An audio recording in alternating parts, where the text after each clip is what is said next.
Classroom Dynamics is supported by Logitech. As education continues to evolve, so does Logitech Education, your partner in content creation for the classroom. With Logitech's cutting-edge technology, students not only learn but also become content creators. Whether it's in person or online, Logitech's tools are designed to inspire educators and learners alike. Capture every educational moment in stunning detail and edit, produce, and share your creative journey with ease.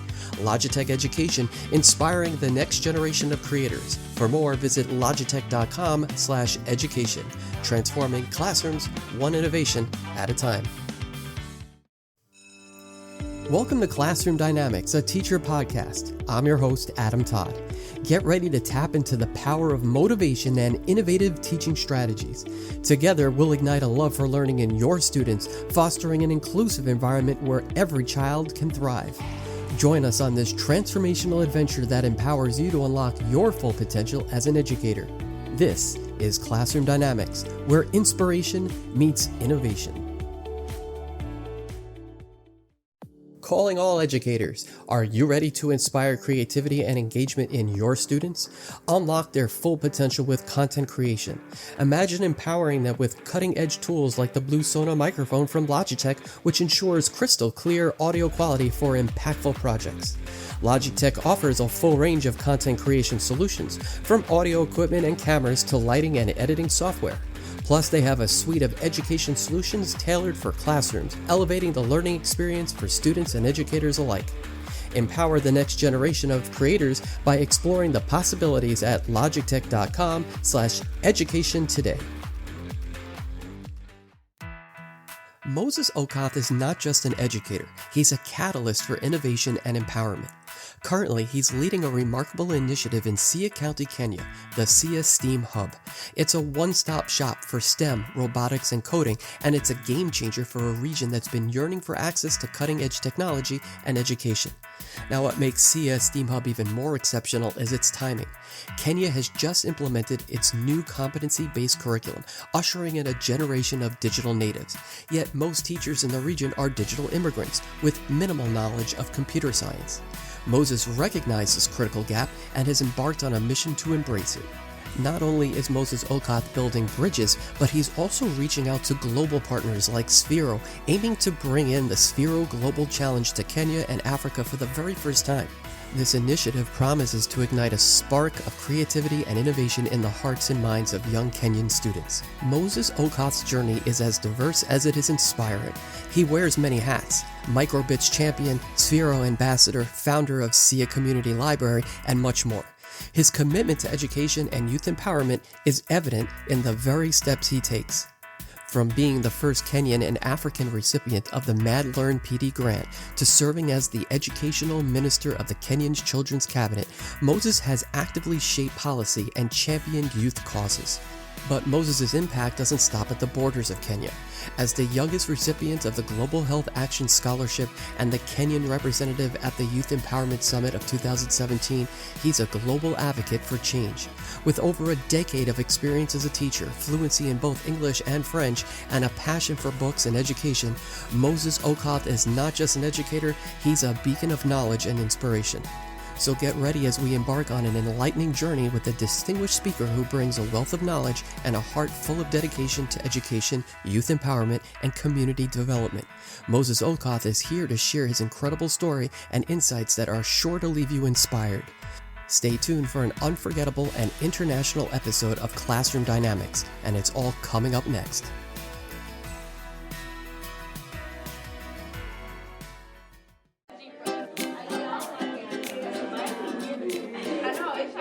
Are you a dedicated educator searching for fresh and engaging resources to inspire your students? Look no further than Highly Motivated on Teachers Pay Teachers. Discover a treasure trove of easy-to-use lesson plans, vibrant visuals, and interactive activities designed to captivate young minds and ignite their love for learning. Unlock the potential within your classroom with Highly Motivated, from differentiated lap books to test prep passages on a multitude of topics. Our wide range of materials cater to most elementary and middle school grade levels. Join the community of passionate teachers who have already transformed their classrooms. Visit Highly Motivated on Teachers Pay Teachers and get ready to inspire, motivate, and empower your students like never before. Highly Motivated on Teachers Pay Teachers, where knowledge meets inspiration. He's currently leading a remarkable initiative in Sia County, Kenya called the Sia STEAM Hub. Joining me all the way from Kenya in Africa, I'd like to welcome my special guest, Moses Okoth, to Classroom Dynamics. Welcome. Thank you, Adam. How are you doing? I am great. So I know we're having some issues with connection with weather, so we'll try to do our best that we can here. But for those of you who may not know where Sia, Kenya is located, where exactly is it, and what is life like there besides the heavy monsoonal rains of October? Hi, viewers. I am Moses, and Adam has been trying to connect with me for the past, I probably think like 25 minutes. The weather is raining. We have the El Nino lanes coming on. To the best of my knowledge, is 90% of people are going to say marathoners like Eliud Kipchoge and the New York Marathon that is just about to come. They know Eliud Kipchoge as the land and Hakuna Matata land and Barack Obama. We're located in rural Africa, and it's about our capital city is Nairobi. We're located about 16 hours from the capital city of Nairobi. It's in Western Kenya. It's a very, very small town. 90% of the people who would be able to know Share, they would say the closest place is home to Barack Obama's senior's father. It's a very small town with about 16,000 people. There is not much to say. It's a rural setting where I teach. We are trying to come up with what we can, and I would like to be very brief. It's a very small town. It's not so much of something, but it's a very small town. But that's interesting because a lot of what you just said, I think a lot of people could relate to. So that's good. There's some reference to that. So tell me a little bit about the Sia STEAM Club. How did it get started? Where did the idea come from? Earlier in the year, last year, sorry, not earlier in the year, last year, we had something from an organization called Digital Promise. Digital Promise is an organization that has been dealing with focusing on bringing STEAM education to a lot of organizations in the whole of the world. So they had something called the Siena Challenge. And I happened to log into their website just by mistake because part of my training and part of my knowledge and part of my brains come in terms of I have to get information and I have to relate to research. I have to relate to getting information. So Digital Promise put up something and they say they're giving $2,500. It's a grant. It's based on STEM-based learning and challenge-based learning. And then they put this up, and then I got interested, and I said, challenge-based learning, yes. And then we trying to put up something on the website, and then that's how we got involved with this whole thing. And because one of the biggest person who is well known and renowned in the whole world is Wangari Maathai. She's a Nobel laureate, and we started on challenge-based learning on trying to put up tree planting and focusing on challenge-based learning and putting it in terms of technology. And that's how we got into STEAM.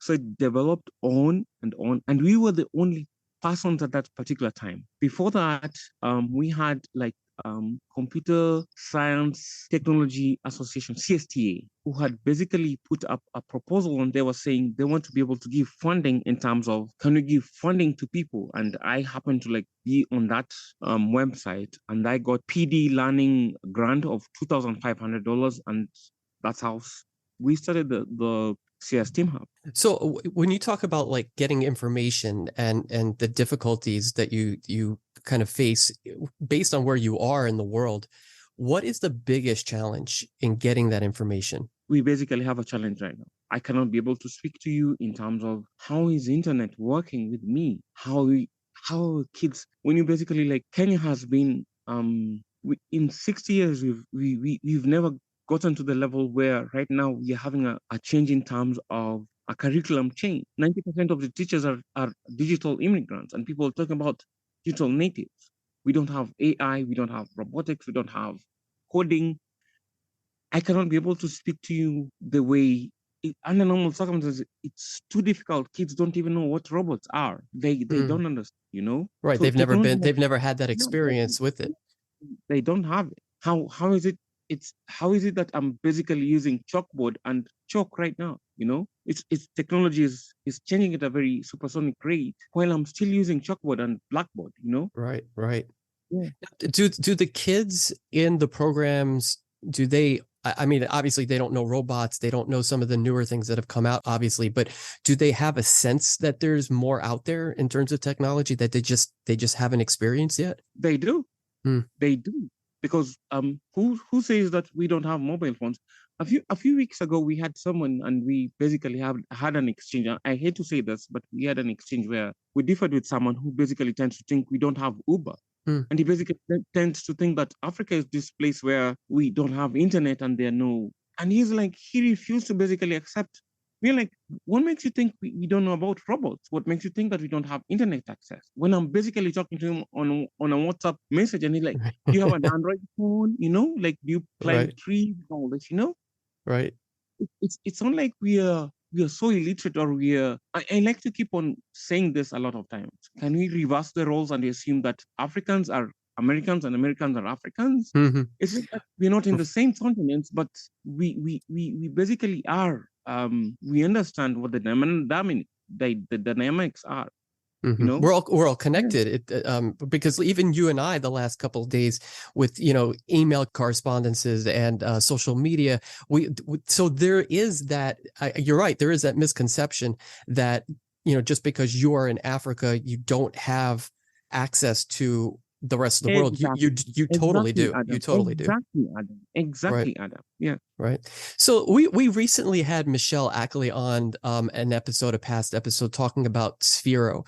And by the way, if anyone's out there, you didn't get to hear that episode, it's a good one that you might want to check out, especially for those of you who are ed tech teachers and robotic fans that are out there. But your involvement specifically in the Sphero Global Challenge in Kenya is quite impressive. How do you project that sense of need and that sense of yearning to try to get into technology, like especially in the subjects like science with technology, engineering, robots, through your program specifically? How do you project that to go? Earlier in the year, I had like to speak to, I don't know how many people know what microbits are, but it took me 10 months to bring microbits to Kenya. And at that particular time, we had every single school in the UK getting 30 microbits for free. And it took me 10 months to get microbits to Kenya. And I had to pay a very hefty price because I'm basically getting I don't want to look like I am desperate, or it's just the way things are. So when microbits came to Kenya, I was basically, I'm doing $300 and that's what I'm getting. So I'm online and then I meet this huge thing that is called the Sphero Global Challenge. Mm-hmm. And then I say, okay, fine, I want to try this out. And then I am sending an email to Sphero and I'm praying to God, I'm hoping that these guys would respond. And suddenly enough, God responds to my prayer. Whatever my God is, God responds to my prayer. And Pharaoh responds. So Pharaoh responds to my prayers and they say, okay, fine. Moses would be able to, we want to be able to try this in Africa. And we're having this conversation with Greg Russos, who's basically dealing with what we call little bits. And thank you so much, Greg. I would like to tell Sphero, one of the biggest person who's made impact is Greg Russos. And he responds and he basically says, I want to find out, have you ever tried Sphero before? And I'm like, I don't even know what Sphero is. I saw it online and he's basically telling me, okay, if you don't know what Sphero is, can you go online and then Google Sphero, look at what Sphero is, and then I loaded the app and then gained interest. And because I have a bit of experience in terms of CS, and we developed this connection with Greg. And then he says, Moses, I would like Sphero brought to Africa. Over that time period, we bring Sphero to Africa. It took us like probably 10 months and we got our Sphero bolts. And we only have 2 Sphero bolts and we have the blueprint and we have the code map. Basically, what Sphero did is paid for everything. They gave this as a donation. I cannot mention how big and huge this is because Sphero has been to Africa, but it has never been tested before.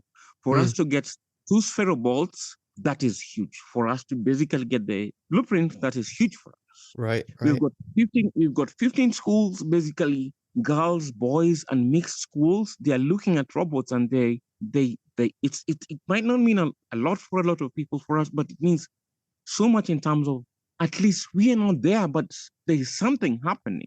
Right. Sphero is in Africa for the first time. This has never happened before. We're in the Sphero Global Challenge, and 90% of people didn't even know that Sphero could be able to get to Africa. When you look at what do you call it? You interview with Michelle Ackley, Yes. she's mentioning how Sphero changed the way things happen in the US. Can you imagine how kids are looking at the robots and the robots are moving? They can be able to they're coding the robots, and we're like, we didn't know. Right. I didn't That's imagine. incredible. That is Yeah, you know? incredible. What a Yeah, story. yeah. That's incredible. And listen, you prayed, right? And it doesn't hurt that your name is Moses, so it probably helped a little bit, right? Yes, I did. So Yeah. you've also held various roles in youth empowerment and education programs, from the Kenyan Children's Cabinet to your involvement in public health initiatives. How have these experiences shaped your approach and mission to improve education and even community development in Kenya? When basically kids are having, I would like to take this as a conversation. When you're basically having a conversation and kids are basically you're meeting a president for the first time, probably you're meeting Joe Biden and probably meeting, how do you view when you have a conversation with Joe Biden, or you're basically having a conversation with Barack Obama? How do kids get viewed at? Mm-hmm. And that's the basic statement I'd like to make. Kids are basically, people don't take kids to be so serious. Right. It's just children. So Right. basically, when I was running this whole thing and kids are meeting for the first, Africa is one continent where kids are meant to be reciting poems, and they're meant to be singing songs to the Republic or Haiti or something. They're meant to be doing something. And we are not never taken seriously. And children are just not children. We don't take our kids seriously. And that's the reason why I keep on saying computational thinking, and it's just a bunch of things. And at that particular time when we're basically raising this up, we were saying, how much do kids mean to the government of Kenya? We were disbanded for a long period of time because I spoke against a lot of things in terms of how do you view our kids? Right. It's like they're flowers. They're just meant to be decorations and all that. We got disbanded. I got a lot of threats in term, and I'm basically a kid. I'm like the first education minister. So people are a kid education minister. What are you talking about? Right. Well, it's impressive that Hello? you're seeing this and you're doing something about it. I think I think a lot of people would probably not do very much about it, but you're actually doing a lot about it, which is great. Yeah, yeah. Right. So let me ask you this: as the founder of the SIA Community Library, which you have done, and your background in teaching, how do you think reading and libraries will change in the digital age? Do you expect to get more access to internet and internet access in your library?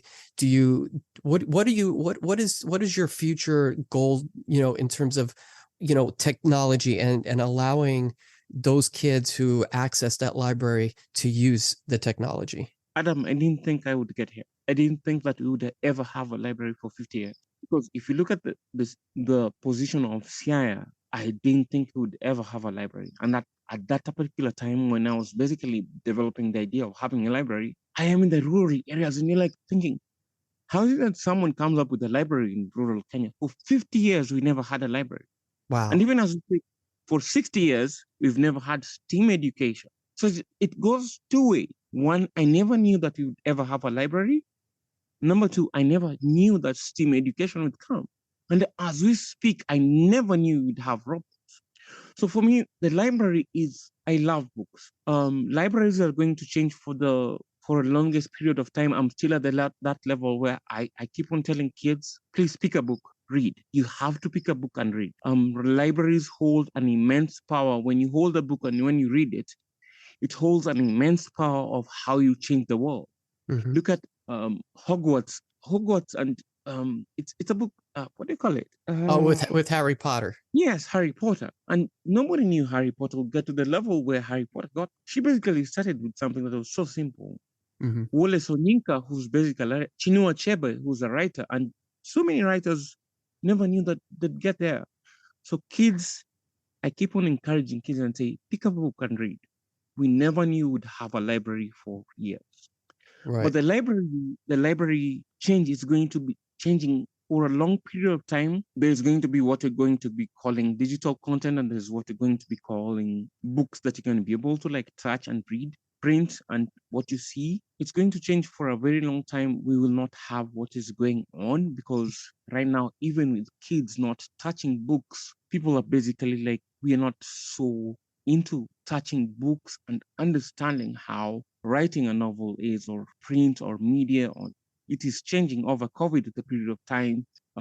We've realized technology has changed over time. It's changing at a supersonic rate. It's not going to be what we expect, but I'm encouraging people that pick up a book and read, write something. It's not what it is, and we don't expect it to change anytime soon because right now we are not at that level where we don't want to pick up a book. We want to make things look so easy. We're on TikTok, we are on Hmm. we don't want to go into a library, you just want to like pick up a screen and get into Amazon and pick up a Kindle and read. Right. It And holds. with your technology background, you would probably prefer your kids to actually drop the technology to pick up a book first, correct? Yes, Right. yes, And by the way, it's J.K. Rowling who you were probably trying to. yes, I was. Yeah, J.K. Rowling, sorry. You're right. So where can people go to help support you? Is there a website they can go to donate? I've seen, and if you're listening, you can actually search Moses Okoth up on YouTube and see some of the video that he has from the library. But is there a website or somewhere that people can go to donate to the cause, whether it's at the library or for computer science for your students, even if it's just to send books or materials for your community library? Is there somewhere they can go to do that to help you? And I'm at that level where there's a lot of bureaucracy with Africa, and there's a lot of scam, there's a lot of negativity, and I don't deny it. There's too many people who are basically scamming, and my continent is one of those places where scamming goes at a very high level. So Hmm. I'm very cautious and I'm very precise on what we want to do. We are currently having a problem because GoFundMe, PayPal, and a lot of crowdfunding is basically putting a lot of red tapes, and I respect that. You cannot have someone just basically saying, "I'm going to send you $50," and I'm sending another $50. You don't know where $50 is going to, and that's a lot of money in Africa. If you look at the rate of the US dollar right now in my continent, goes to 153 shillings. That is rent for someone for a whole month. Mm. So I'm very cautious with how you're going to send your money. When we decided that we're going to do this, I thought it very, very hard. When we got the microbits, it took me 8 months to bring the microbits. When we got the Sphero paid over $200, no, over $300, which is even above my salary scale. When we had Sphero coming in and a lot of other people coming in, Tinkercards and people are coming in. So I thought about it for a very long time. We are trying to develop where rather than give us fish, teach us how to fish. Hmm. I don't want you to give your funding for me to basically say, I gave $100. I would rather tell you, Adam, can you pay for a teacher to get a PD degree in terms of for 50 years? I would like to mention this to a lot of people. Right now, I'm at that level where we're trying to, I didn't mention this to you. I am trying to come to the US. The Computer Science Teachers Association is having its next conference next year, and I'm trying to come to the US for this. Hmm. We've never had CS taught to teachers in Africa. A lot of teachers don't have computer science taught. They go to teachers training colleges, but they don't have CS. It's not taught in teachers training colleges. So when you basically tell a teacher what is STEM or what is STEAM, they don't know what STEAM is. Hmm. Right. Basically, STEAM is or STEM is the part of a tree. So for them, it's basically like, wow. I mean, what do you mean by STEM? They know Christian religious education, they know Hindu religious education, they know social ethics, and that kind of thing. But when you basically tell them science, technology, engineering, math, and arts, it basically sticks to that kind of. We've got to flip the script and basically tell them what science, computer science is, and then get them into training. And that is part of why I'm coming up with STEAM education and having the first CSTA chapter for Kenya. We don't have a CST chapter. In Africa, the only CSTA chapter is Nigeria, and I'm trying to push for a CSTA in Kenya.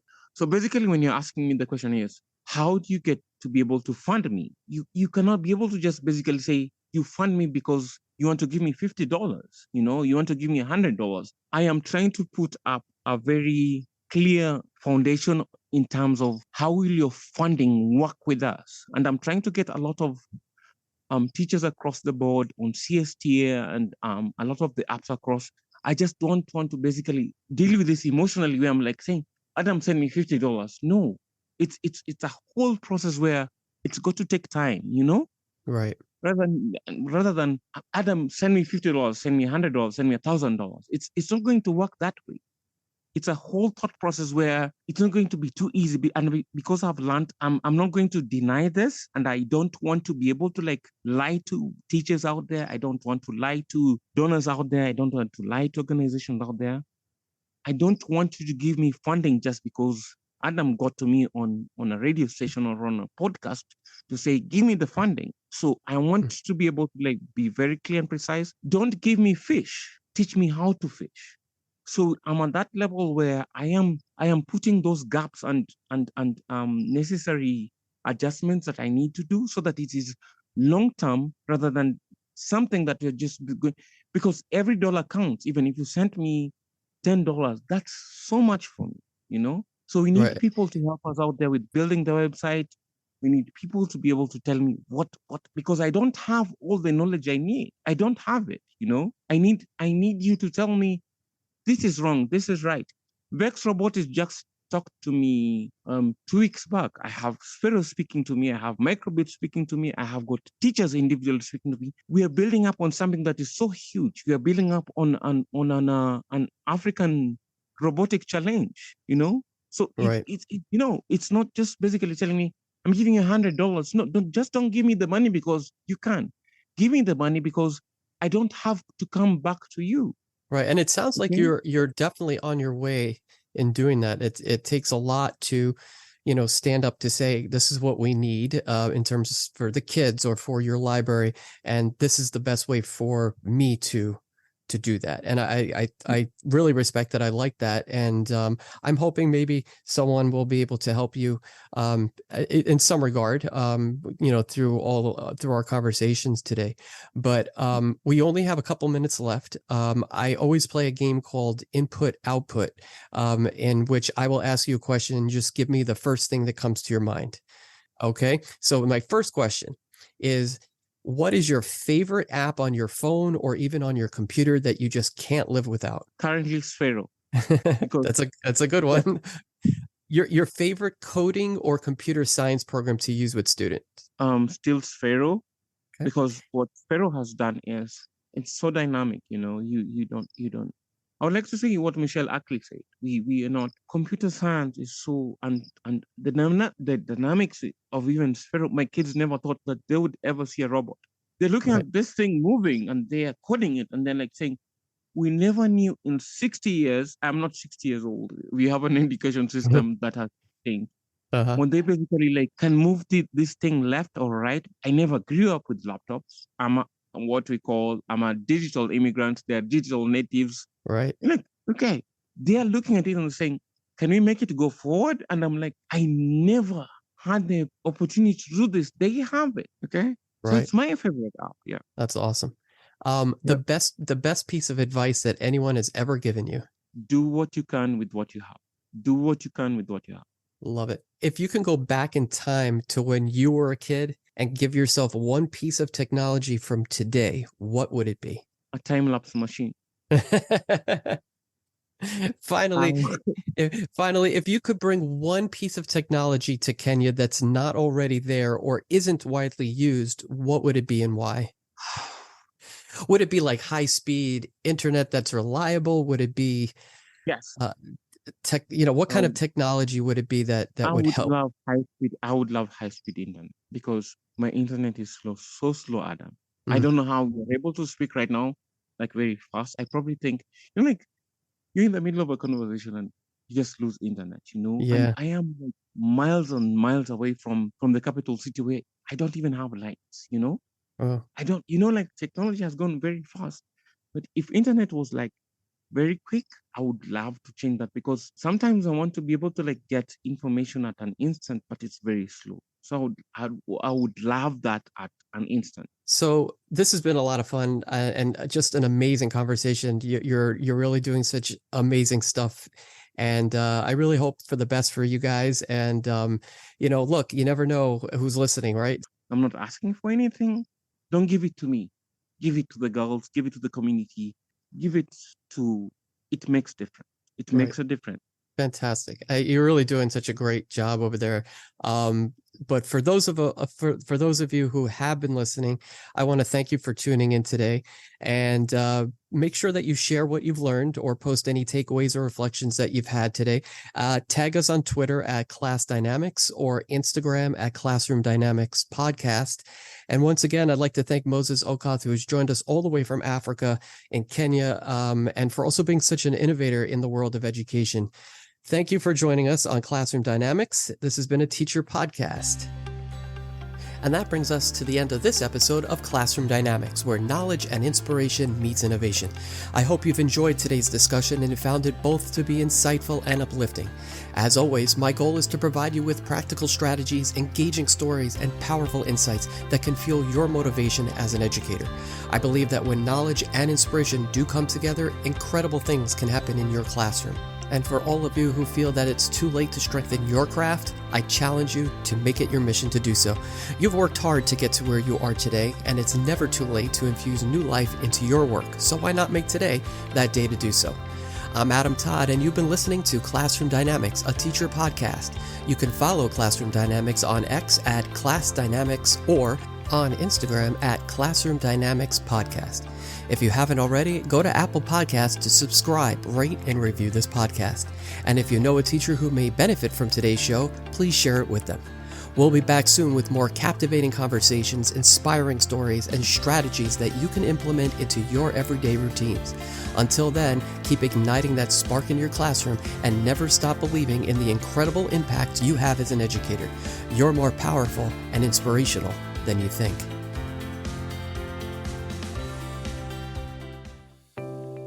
If you loved this episode, you're going to enjoy my conversation with Elaine Atherton of the Scratch Foundation. Whether you're familiar with Scratch or not, this is the coding episode for you. With her profound insights into creative learning and technology, Elaine has been at the forefront of revolutionizing the classroom experience through initiatives like Scratch, inspiring countless educators to integrate coding and computational thinking into their curricula. How do we think of AI and how we integrate it and think of it with Scratch as it aligns to expressiveness as well as convenience, looking at the possibilities, not necessarily running away from we don't want to do this. We don't want it to be a part of the process. AI, especially in regards to image generation, it doesn't replace the creative process. We actually need to think about how to make it part of the creative process. It's going to happen.